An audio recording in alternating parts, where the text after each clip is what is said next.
Russia orders mobilization, and the railways don't ask how much, only now or never. Once the trains are scheduled, stopping them means leaving armies stranded and borders undefended. Germany reads the timetables and knows it has days, not to negotiate, but to move. From this point forward, history will demand speed instead of restraint. The system is military mobilization, a network of rail schedules, troop rotations, and supply chains designed to move millions of men with mathematical precision. It's controlled not by diplomats, but by general staffs, planners who believe hesitation is more dangerous than escalation. There is no partial setting, no pause button. Mobilization means total commitment, because reversing it creates chaos and vulnerability. Every state knows what the other's systems require. Once one moves, the rest must follow, or be caught unready. Momentum takes over. Speed becomes safety. Delay becomes defeat. And as generals insist the machinery cannot stop, diplomacy is reduced to background noise. This is the moment when inevitability begins to slip. If this is the kind of history you want more of, you can subscribe, like this video, and let's continue. The Russian General Staff issues the mobilization order across the rail districts. Clocks unfold schedules on wooden tables. Telegraph keys tap confirmations. Steel timetables, written years earlier, begin to rule the room. This system was designed to solve one problem: how to move millions of men before an enemy can react. It does not recognize degrees. Mobilization is not a threat or a signal. It is an action that consumes everything it touches. Civilian leaders ask for a limited response. Reserves only a pause, something reversible. The planners answer with diagrams, not opinions. The rail network cannot run two wars at once. Engines, tracks, sidings, depots, each has a single assignment. Change one, and the sequence collapses. Once trains are loaded, stopping them strands units between stations. Supplies miss their depots. Orders open without cover. Orders move outward faster than debate. District commanders begin requisitions. Horses are counted. Coal is allocated. Timetables replace conversation. Russia does not mobilize against a country. It mobilizes because its system demands completion. To reverse now would expose the empire to attack without readiness, an outcome the system was built to prevent at all costs. Across Europe, observers read the same logic. Mobilization is not preparation. It is commitment, and commitment forces response. By the time diplomats draft messages asking for time, the trains are already slotted. Metal wheels wait on numbered tracks. A choice still exists in theory, but not in practice. The system has narrowed the future to a single direction, and every minute makes turning back more dangerous than going forward. German intelligence confirms Russian mobilization through rail traffic reports. Staff officers spread maps across long tables. Rulers trace distances. Clocks are checked against margins measured in hours, not days. The German system is different, but no more flexible. War planning here is built around speed and sequence. The Schlieffen Plan assumes Russia will mobilize slowly, France quickly, and Germany must move first to survive both. That assumption is now under threat. Russian trains change everything. Mobilization east means pressure west. If Germany waits, it risks fighting two prepared fronts. If it moves, it commits to a war it cannot easily stop. Civilian leaders ask whether mobilization always means attack. The generals answer with calendars. Russia's system, once running, produces armies whether leaders intend to use them or not. Germany's system treats that production as danger, not possibility. Rail junctions are assigned. Units earmarked for France cannot be redirected east without unraveling the entire plan. Tracks cross Belgium by design, not preference. Neutrality is not a setting the system understands. Diplomats continue working. Messages are drafted, softened, redrafted. But each hour spent negotiating consumes time the plan does not have. Mobilization orders begin circulating quietly. Not execution yet, preparation. But preparation activates the same machinery. Depots open. Ammunition is counted. Schedules align. Authority shifts. Political control weakens as operational logic hardens. Decisions are no longer about intention, but about keeping systems intact. Germany has not declared war, but its ability to choose not to is shrinking by the hour. When the generals speak now, they speak in consequences, not arguments. Act, or lose the advantage forever. The system does not demand war. It demands movement. And movement, once begun, leaves fewer places to stop. France orders mobilization as German preparations become visible. Posters go up. Bells ring. Men read instructions printed years before and know exactly where to go. French planners have built their structure around one assumption. If Germany mobilizes, France must respond immediately or be overrun. There is no space for interpretation. Speed is survival.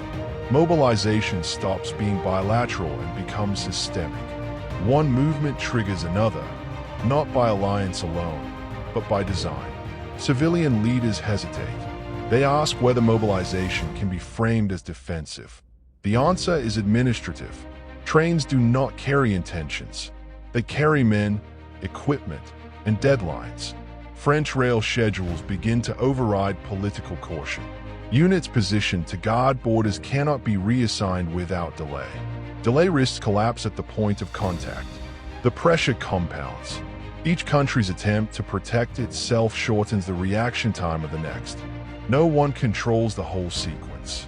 Each controls only their own machinery, and even that control is partial. Diplomats continue to exchange messages, but the content no longer matters as much as the clock. Mobilization consumes days that cannot be recovered. Pausing would mean undoing work already visible to rivals. A system-wide threshold is crossed. Multiple states are now locked into parallel processes that assume conflict as the default outcome. France has not chosen war, but it has chosen not to be late. That decision removes another exit. The continent is no longer waiting to see if force will be used. It is waiting to see where the first contact will occur, and which system will arrive fully intact. German command authorizes transit preparations through Belgian rail corridors. Engineers inspect bridges. Station masters receive sealed instructions. Track usage is reassigned without public explanation. Belgium is not a battlefield in this system. It is infrastructure. The Schlieffen Plan treats its rail lines as fixed components, not political variables. Trains must pass through precise nodes on precise days, or the entire sequence breaks. Belgian sovereignty exists on paper, but the system has no mechanism to recognize it once execution begins. Routes were chosen years earlier because they were efficient, not because they were permissible. Civilian officials raise objections. Could the advance be delayed? Could routes be altered? The answer is mathematical. Rerouting adds days. Days expose the eastern frontier. Exposure invites disaster. Orders remain indirect, carefully worded. Preparations are framed as contingencies. But every contingency allocates resources that cannot be recalled without cost. Rails are booked. Timetables harden. Belgian observers notice anomalies first. Trains stop where they shouldn't. German traffic increases near borders. Silence replaces reassurance. Germany has not crossed a border, but it has crossed a structural line. Once transit planning is activated, stopping would require rewriting the plan mid-execution, something the system was never designed to allow. Diplomats attempt mediation. Proposals circulate offering conferences, delays, guarantees. None address the immediate constraint: trains already scheduled to move. By treating Belgium as a logistical problem rather than a political one, Germany reduces its remaining options. A decision that was once strategic becomes procedural. The cost of restraint rises sharply. To halt now would mean accepting vulnerability on two fronts with no compensating advantage. Neutrality still exists in law, but within the system that now governs events, it has already lost its function. Another exit closes, quietly, efficiently, and without declaration. The British cabinet received confirmation that German forces are activating Belgian transit routes. Papers are passed across Polish tables. Clauses are reread. What matters is not allegiance, but obligation. Britain's system is not built around mobilization schedules like the Continental powers. It is built around guarantees, specifically a commitment to Belgian neutrality that functions as a conditional switch. Peace holds as long as that condition remains intact. Once Belgian territory is violated, the decision space collapses instantly. Either the guarantee is enforced, or it ceases to mean anything. Naval planners begin readiness steps. Ships are not yet sailing, but they are no longer idle. Dockyards receive instructions. Coal and crews are assigned. Like rail mobilization, naval preparation carries momentum once started. Diplomats push for assurances. Messages ask Germany to respect Belgian borders. The replies are evasive, procedural, non-committal. No promise arrives that would halt British preparation without undermining credibility. Delay carries a different cost here. If Britain waits too long after a violation, the guarantee becomes performative rather than real. Authority weakens not through action, but through hesitation. Britain's role narrows from mediator to enforcer. The choice is no longer about war or peace, but about whether a system of guarantees still functions. Britain has not declared war, but it has aligned its capacity with a single outcome. The trigger is set. All that remains is confirmation. When Germany moves through Belgium, Britain will not decide. It will respond. The system has already decided what that response must be. Diplomatic cables continue moving as mobilization timetables accelerate. Messages are drafted, translated, softened, and sent. Replies arrive late, incomplete, or overtaken by events already in motion. Diplomacy assumes time, ambiguity, and reversibility. Mobilization systems allow none of these. They operate on fixed sequences where delay is not neutral. It is dangerous. Foreign ministers ask for pauses.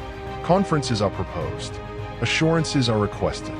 But none of these can be processed by the machinery already running. Rail schedules do not adjust to language. Deployment orders do not wait for clarification. Authority has shifted from civilian channels to operational ones.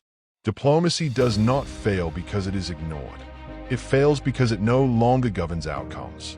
Generals do not reject negotiation outright.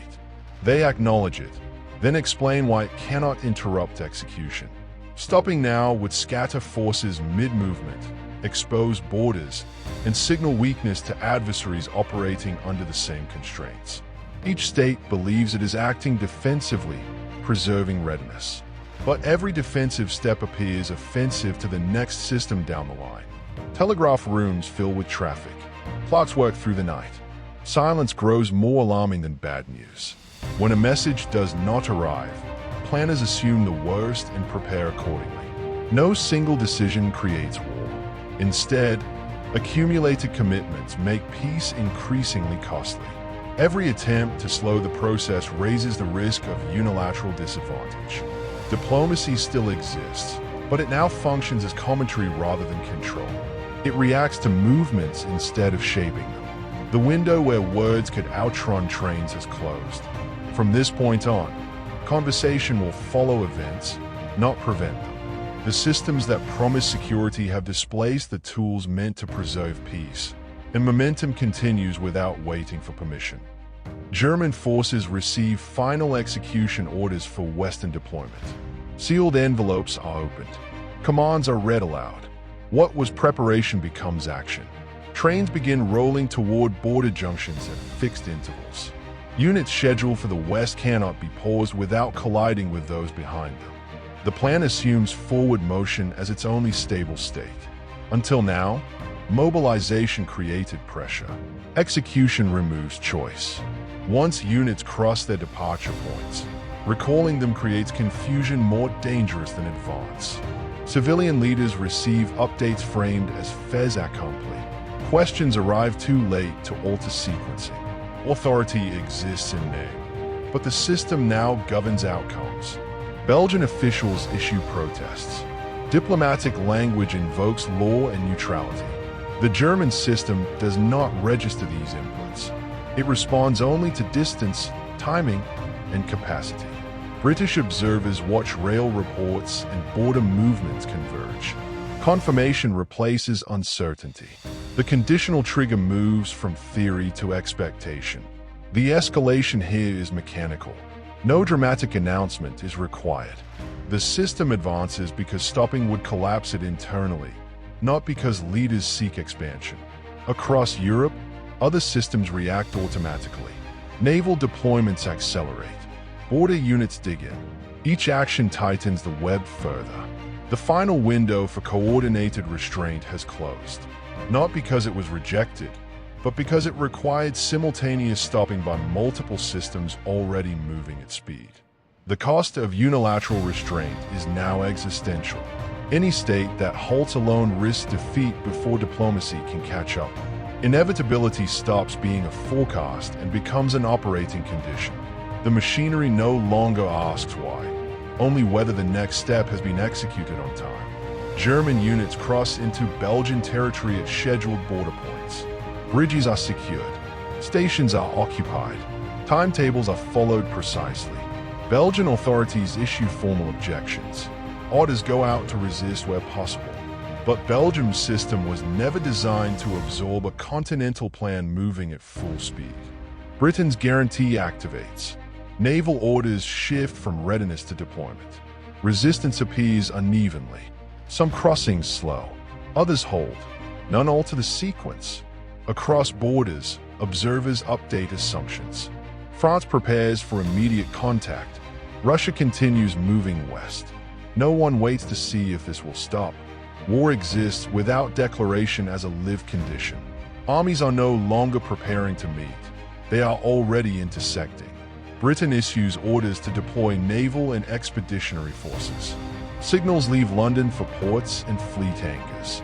Crews are recalled. Ships shift from readiness to movement. Britain's guarantee to Belgium was designed to deter violation, not manage escalation. Once triggered, it converts principle into command. There is no intermediate state between warning and enforcement. A continental conflict acquires a global dimension. Sea lanes, colonies, and trade routes enter the equation, not by strategy, but by structure. Cabinet debate continues, but it no longer governs timing. Naval systems run on standing orders and pre-assigned roles. Delay risks allowing an adversary to control choke points before Britain can respond. German planners anticipated this. Their calculations assumed British entry once Belgium was crossed. The system accepts this cost as unavoidable. Adjusting now would unravel earlier commitments without removing the threat. Across the Channel, French forces accelerate deployments. Russian advances continue east of the Vistula. Each system absorbs Britain's move as confirmation, not surprise. War is no longer regional or contingent. It becomes comprehensive because the systems involved are comprehensive. No single decision escalates the conflict at this stage. Instead, layered commitments activate automatically, each drawing in resources beyond recall. Britain has not merely joined a war, it has transformed it. What began as a chain reaction among land armies now includes maritime dominance, economic pressure, and imperial reach. The guarantee has done what it was built to do. It has preserved credibility, but it has also removed the final illusion that this conflict might remain limited. From here on, restraint is no longer measured by whether a state acts, but by how quickly it can sustain action across every system it controls. Frontline units advance faster than central coordination can adjust. Reports arrive fragmented. Distances collapse. Commands issued at dawn no longer match conditions by evening. Mobilization plans assumed predictability, known routes, known tempos, known reactions. Actual movement introduces friction the plans were never designed to absorb. Information lags behind action. Headquarters receives confirmations after circumstances have already shifted. Decisions are made on maps that no longer reflect reality on the ground. Rail schedules remain rigid even as conditions change. Trains continue arriving at depots already under pressure. Supplies stack faster than they can be distributed. Units wait for equipment that exists, just not where the system expects it to be. Commanders improvise locally. Small adjustments keep movement going, but each deviation increases divergence from the original plan. The system compensates by pushing harder, not by slowing down. Political leaders struggle to reassert direction. Orders are issued to clarify objectives, to limit exposure, to manage escalation. But these instructions arrive too late to alter momentum already generated by millions of moving parts. Rigid sequencing leaves no slack for correction. Every delay in one sector creates congestion in another. Across borders, opposing systems collide in unpredictable ways. Contact does not follow expectations. Resistance appears where none was planned. Speed produces surprise for both sides. Authority fragments. Strategy gives way to execution. The ability to stop, redirect, or reconsider shrinks further. Not because leaders refuse, but because the machinery cannot absorb new intent without breaking. The systems are still functioning, but they are no longer fully governed. Momentum has crossed a threshold. From here on, control will chase events rather than command them. Field commanders request guidance as engagements multiply. Messages move upward describing conditions that no longer fit original assumptions. Enemy positions appear sooner. Terrain resists schedules. Resistance concentrates in unexpected places. Mobilization assumed linear progression. Deployment, contact, breakthrough. What emerges instead is overlap. Multiple operations compete for the same rail space, supplies, and attention. The plan remains intact on paper. Its execution diverges across fronts. Headquarters responds by reinforcing pressure. Orders emphasize tempo. Units are told to maintain pace. Close gaps. Keep moving. Slowing to rue line would create vulnerabilities elsewhere. Local commanders trade precision for continuity. They act with partial information, prioritizing alignment with schedules over conditions on the ground. Opposing forces mirror the same behavior. Each side reads the other's movements as intent rather than inertia. Adjustments meant to stabilize appear as escalation. Civilian authorities are briefed in summaries that smooth irregularities. Fracture is acknowledged quietly, but collapse is denied. The cost of correction exceeds the cost of persistence. Rewriting plans mid-conflict would strand forces, expose supply lines, and signal weakness to adversaries facing identical constraints. Conflict expands not because objectives grow, but because systems under strain generate more contact than they can manage cleanly.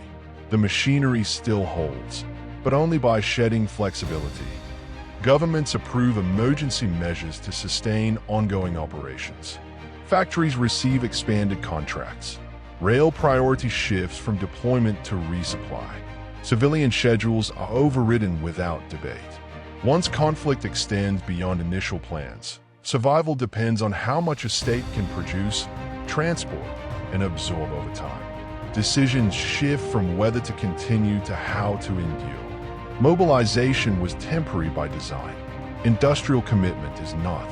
Once factories retool and labor is redirected, reversing course becomes economically and politically destabilizing. Military planners request more shells, more coal, more men. Each request locks additional resources into long-term use. Shortages appear elsewhere, but addressing them would require slowing the front, which the system forbids. Civilian leaders approve measures framed as necessary pauses, adjustments, stopgaps. In reality, each approval deepens entanglement. Capacity added today creates obligation tomorrow. The pressure spreads beyond the battlefield. Transport networks strain under competing demands. Food distribution tightens. Financial systems adjust to sustained expenditure. None of these systems were designed to contract quickly once expanded. Public communication shifts subtly. Language moves from urgency to endurance. Leaders speak of effort, sacrifice, and necessity, not because morale demands it, but because the system requires compliance to function. The conflict has crossed a threshold of scale. Ending it would now require dismantling production chains already running at speed. The cost of stopping rivals the cost of continuing. This is not escalation through ambition. It is escalation through infrastructure. The system no longer asks leaders to decide. It asks them to supply. Capacity replaces choice, and with that replacement, inevitability becomes embedded not just in plans or movements, but in the material foundations of the states themselves. The war is no longer something being fought. It is something being sustained. Commanders request pauses to regroup as fronts stabilize unevenly. The requests are reviewed, logged, and deferred. Early war plans assumed momentum would resolve uncertainty quickly. Instead, movement has produced stalemate in some sectors and overextension in others.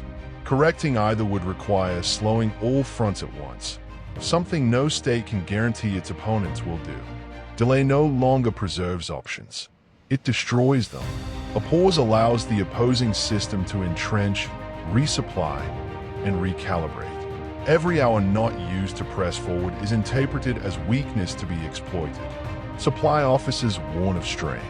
Rail congestion increases. Ammunition usage exceeds projections.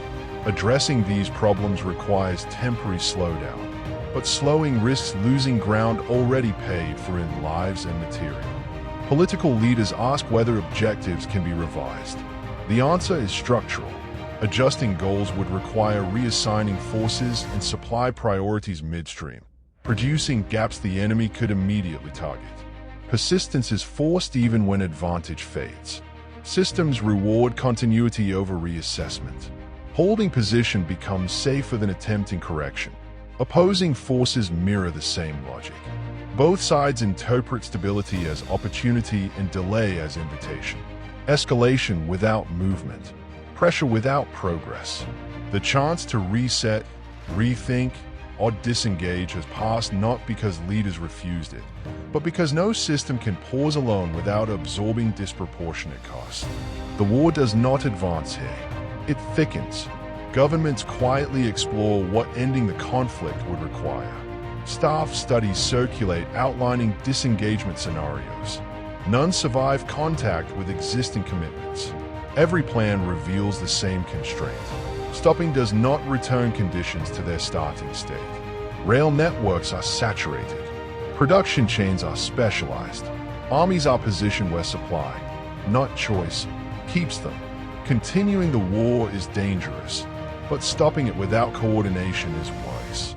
A unilateral halt would expose borders, strand forces, and invite attack from systems still operating at full speed. Diplomats attempt feelers. Messages probe for terms, signals, limits. Responses arrive guarded or non-existent. No state can credibly slow without assurance that others will do the same. And assurance requires trust already eroded by movement and loss. Military planners emphasize the same calculation everywhere. A pause system is a vulnerable system. Until opponents exhaust themselves equally, restraint carries asymmetric cost. Civilian leaders confront an inversion. The machinery built to protect national survival now defines survival as continued operation. Shutting it down risks collapse at home and defeat abroad. Public narratives adapt again. Language shifts toward resolve and necessity. Not because victory is certain, but because stopping would demand sacrifices that cannot be framed as temporary. Peace remains imaginable, but no longer executable. It exists as a concept without a mechanism. The escalation here is silent. Nothing advances, nothing resolves. Yet the cost of reversal grows heavier with each passing week. The systems do not prevent peace by intention. They prevent it by design. And as long as those designs remain intact, inevitability is no longer about how the war began, but about why it cannot simply end. States continue fighting not for advantage, but to avoid collapse. Orders are issued to sustain positions. Supply quotas are met. Losses are replaced. The machinery runs.